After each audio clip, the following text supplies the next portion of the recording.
Ana mapulot meto nga barangay king Pampanga ing makalbog pamurin ag pangkintala ning Kapitolyo. Ay ning report ng Patricia Mamao.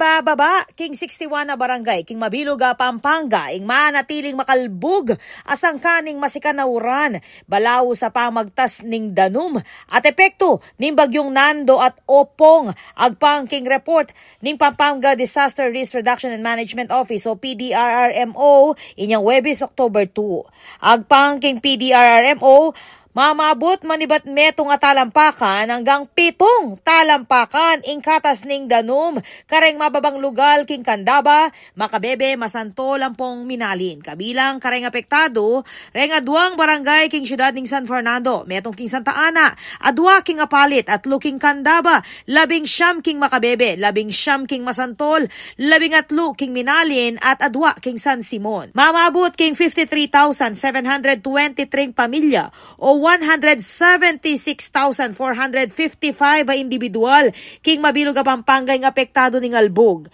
King bilang IT 209 na pamilya o 779 na katao ing manatili kareng evacuation centers.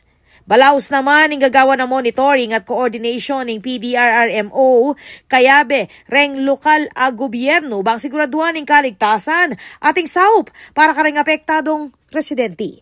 Ako po, Patricia Mamangon para King News Force Pampanga. Balitang tutuking Balen, susuyo.